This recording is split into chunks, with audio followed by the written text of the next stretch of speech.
Hey guys, welcome back to Magic TV. My name's Craig. It's 9 o'clock on a Monday. It's time for a 5x5. This is where I take 5 subjects related to magic. I spend 5 minutes talking about each subject. I move on to the next subject. It's quick, it's snappy, you never know what you're going to get. Now today, I'm going to be doing another one of the really popular videos that I do on the 5x5, which is where I take a magician, I highlight, I get them to perform 5 tricks to me. And I talk about all 5 of the tricks and what I think about them and why they're a good decision and what I found interesting about their choices. Now, today I'm actually going to be talking about Alex Foden. There's a very good chance that you've never heard of Dr. Alex Foden before. I've been working with Alex for many, many years through my entertainment agency, Slightly Unusual.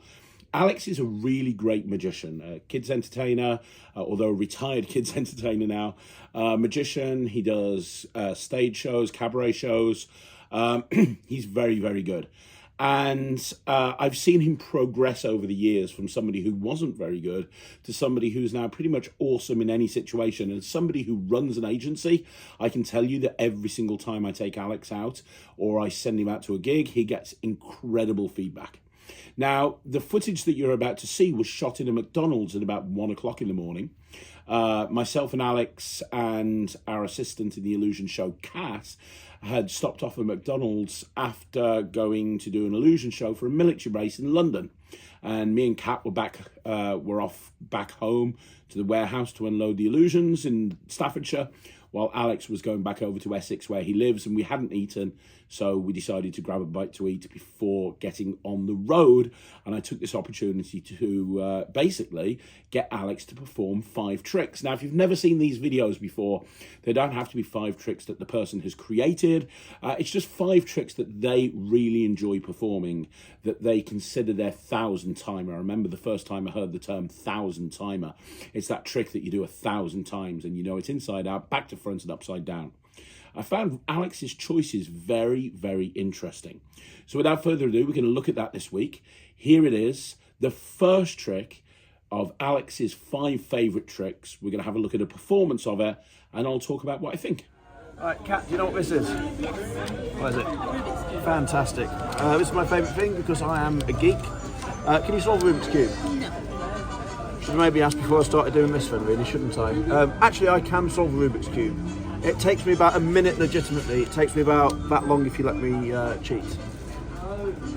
I'll be honest, Kat, what I think a lot of people think I do at that point is I swap the cube out for another one right under the table or in a pocket or something like that, and I don't do that, and I don't want people on YouTube to think that.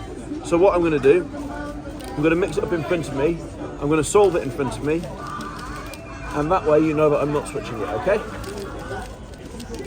So if I mix it up, it looks something like that. Are you happy that's mixed? Perfect. If I do this, that's what it looks like being solved in midair in front of me. Now honestly, Kat, I'll be honest, I like stunned silence, but it doesn't give me the warm fuzzies inside. What I want is the warm fuzzies. Okay, to get the warm fuzzies, groups, cheers and claps, okay? So what we'll do, solve it one more time. Hopefully, it will be fast enough that you think, wow, that is amazing, and you whoop, clear and clap, whoop, clear and clap, whoop, cheer and clap, give me the warm fuzzies, okay? Yeah. Right, you happy that's mixed? Happy that's mixed. Say go. Go. Is that fast enough for you? Whoops, cheers and claps. There we go. Now honestly, Kat, you said you can't solve Rubik's Cube. We're going to try one more thing, okay? I'm going to mix this up and I'm going to put it behind your back, and then you're going to solve it. You're going to be the star of this YouTube bit, okay? So we're going to mix it up. We're going to put it behind your back. Behind your back, you need to turn it like this, okay? Just turn it like that. You know how to turn it, yes? Perfect. Do you want me to show you again, or are you happy you think you can do that? Right, first thing we need to do is mix it up. Mix it up like this.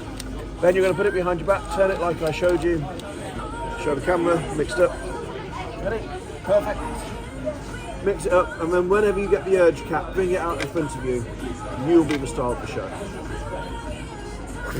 There we go.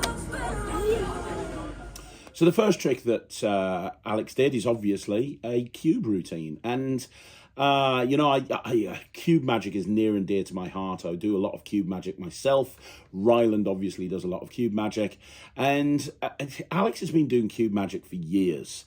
I remember him paying to go on a course with Tom Crosby years and years and years ago to learn how to solve a cube and learn how to manipulate a cube.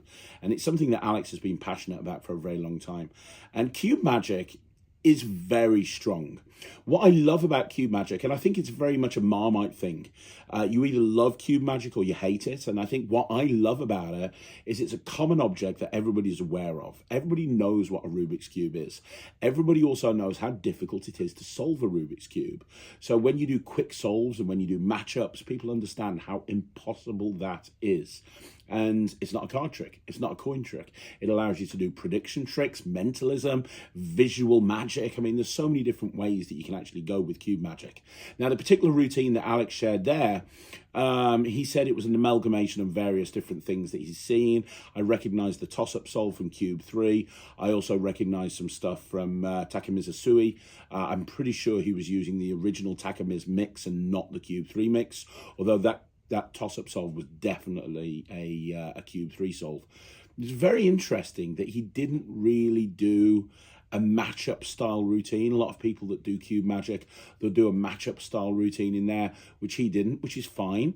But the thing that I found most interesting is he finished the whole thing by doing the solution by Michael Murray. Now, I've never seen anyone do the solution by Michael Murray sitting down before. Normally it's done as a stage piece or a parlor piece, and you have the person on stage and you have them do it on stage, and it's more of a stage piece than a close-up piece.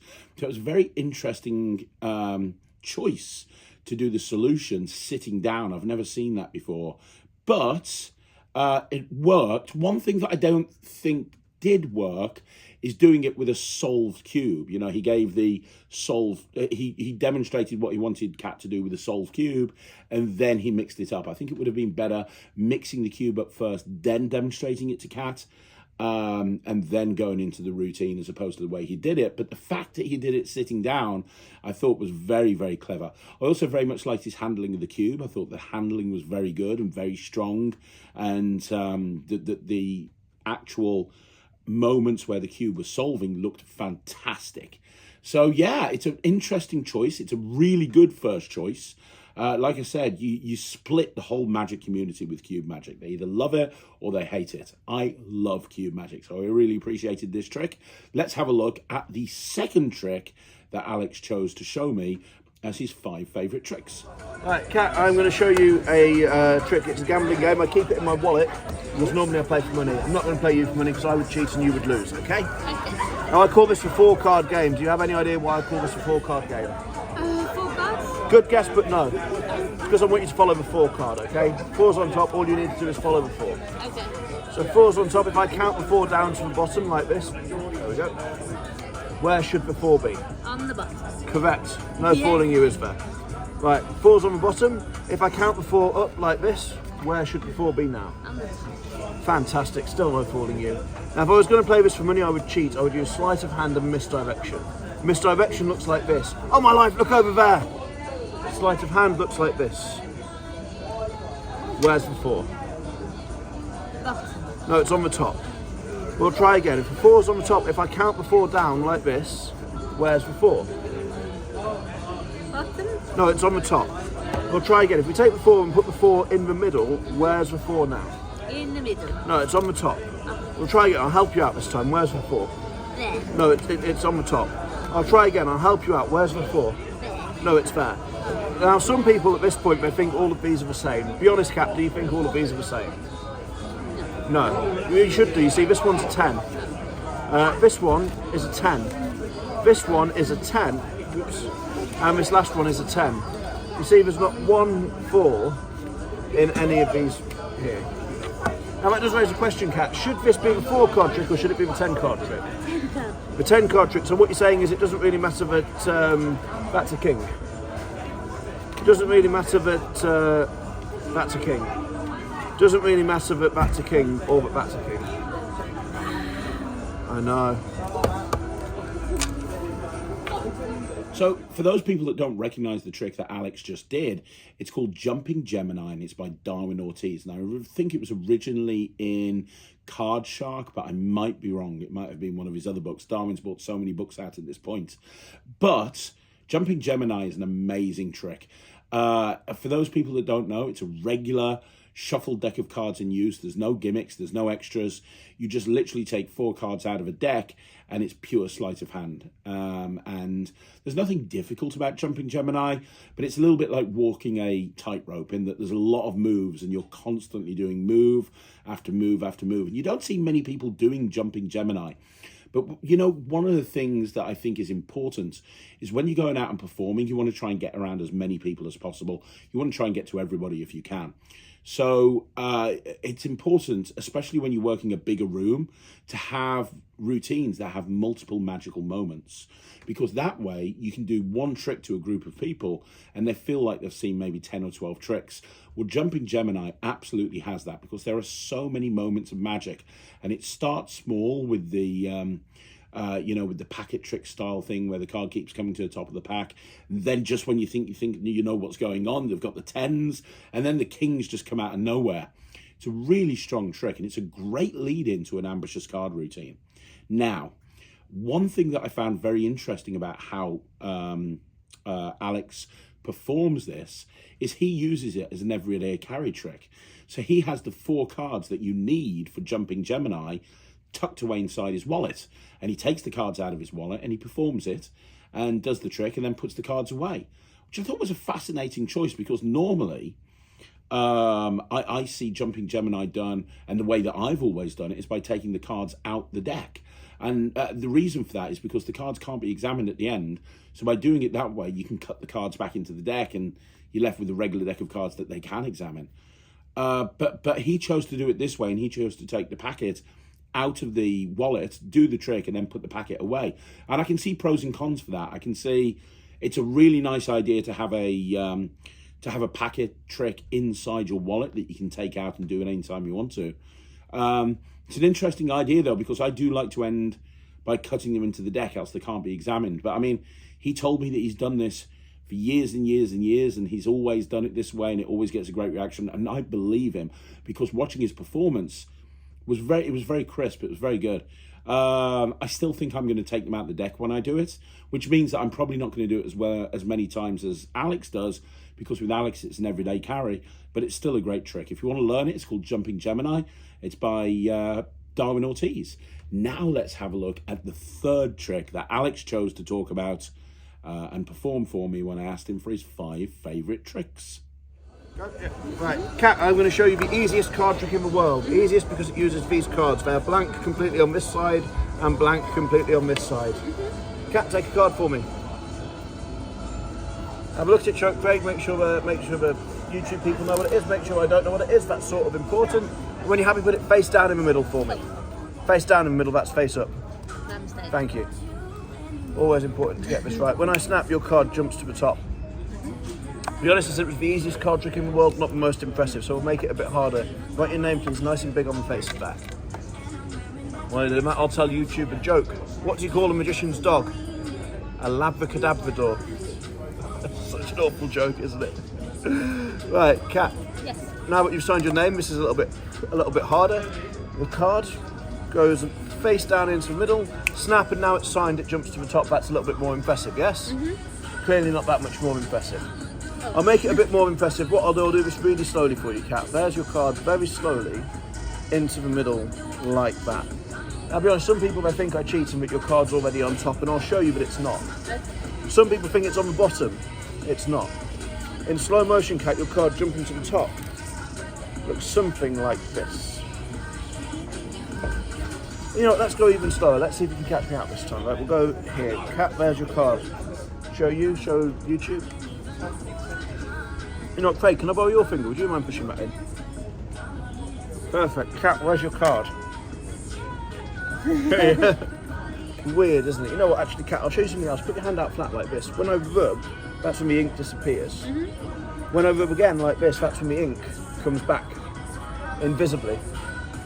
That way, I'm not impressed either. It's actually like one of those old Polaroid pictures. Remember those? You used to shake it like that. If you shake it, watch your card carefully, you'll see the exact moment your card goes flying and comes back. Oh dear me, it's clearly been a long day. Cat, I've sort of followed everything so far. What I don't get is how your card jumps from there and appears in my pocket. That bit really confuses me. But I do need a big finish, Cat. Yeah. So what I'm going to ask you to do, I'm going to put that there. Draw a picture on this card. It doesn't have to be one of your amazing tattoos. It can just be something simple like a house, a smiley face. Remember, this is Craig's YouTube channel, so keep it keep it clean. Yeah.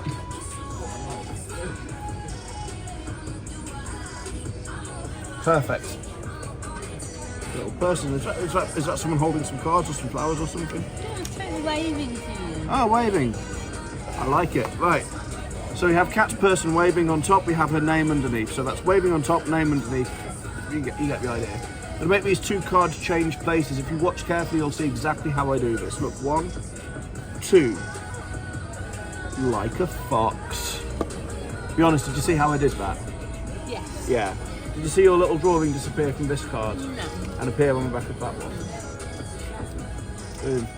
Okay, so I've talked about this trick a lot on my channel. This is called Point Blank by Greg Wilson.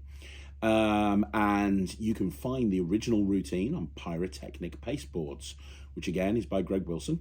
And I think Penguin have the rights to that DVD. Now, what's interesting about Point Blank is you can see 10 different magicians do it. And each one of those magicians will do a completely different handling of it. Because the whole idea that Greg's bringing to the table here is the ability to use a double blank deck of cards to do an ambitious card routine, which allows you to do an anniversary waltz at the end. The methods that you use to choose, or the methods that you choose to use throughout the construction of the routine, really you can do whatever you want to. I stick closer to the original than Alex did, but Alex's sequence was really good. And I tell you what I very much enjoyed and very much loved was his top change. His top change is very slick. Go back and watch the performance again. I thought his top change was fantastic. And this is not a routine where you really need to do a top change. Because the cards are blank on both sides, you can achieve the same thing with a double lift. So it was an interesting decision that he chose to use a top change. But when you do a top change as well as Alex, I think that you haven't got a problem. The other thing that I thought was very interesting, and I never asked him this, so I don't know the answer, and I liked it, so I would like to know the answer, is that he didn't do a traditional anniversary waltz. Now, the way that Greg performed it and the way that I perform it, and a lot of other people perform it, is they finish off the routine by having somebody else sign a card, and then they fuse the two cards together and give them away as a souvenir. What Alex did is he chose to have Kat do a drawing on another card and then fuse the drawing onto the original signed card, which I think is a really nice idea, actually. I quite like that. I quite like having somebody else, rather than sign it, do a drawing. I thought that was a really good idea. Now, I don't know if that's something that he does every time, or if he just did it that way because Kat was there and it was only Kat and he had nobody else to sign the card. I don't know. But I did actually really enjoy that way of doing things. The one thing that I disagree with, and as I say, speaking to Alex, he gave me, he gave me the reasons why he does this, and, I agree with him. There's no right or wrong here. But the one thing that I thought is, normally when you see the end of Point Blank, they do that kind of thing where they pull the signature off. You go, watch, like I'm going to pull the signature once, twice, 3 times. And Alex missed that out. And instead of doing the pulling the signature thing off, which I think is such a magical moment, instead of doing that, he kind of made it a bit of a gag type moment, and it was kind of almost like a misdirection thing that the drawing and the signature went together on the same card. It's like, look, did you see it go? Yeah, no, it really did go, which I like. I think that misdirection type thing would work really well, and I can imagine that playing strongly to an audience. But I still don't think it's as strong as actually visually pulling the signature off the card. So, it's horses for courses, each for their own. The one thing that I've learned from watching Alex, and the one thing that I like, is that he really does make a trick his own. I mean, we've talked about 3 fairly common tricks at this point. Point blank, everybody does. Rubik's Cube manipulation is quite common. And what was the other one? Oh yeah, jumping Gemini, which again is a trick that has been around since time began. But each one of those tricks, he's made decisions as to how he's actually doing it, which deviates from the original. And I think that's an important thing to do. When you're performing magic, I think it's really important to really stamp your own personality onto it and make it your own. Right, Kat, we're going to do a prediction trick this time. And just so that I can't change my mind, what we're going to do, I'm going to get you to sign the prediction after I've made it, okay? So, looking at you, I think you're... Sorry, I should explain, by the way. This pack of cards is in order that I know. Now, I know you fairly well, so I know roughly where you're going to stop. So I'm going to guess that when I riffle down, you're going to call out stop at about the Queen of Spades. And so that I can't change my mind, I want you to write your name nice and big on the bottom just there for me. Wonderful. Right. Queen of Spades, Cat. Now, Cat, so that I can't do anything, I want you to put your finger nice and big on the top of there. And as you're otherwise engaged, what I'm going to do, I'm going to ask you to stop whenever you want to. Before I get to the end of the pack, would be really good. Stop. There? Perfect. Cat, you're not going to believe this. You stopped exactly at the Queen of Spades, cunningly disguised as the Four of Hearts.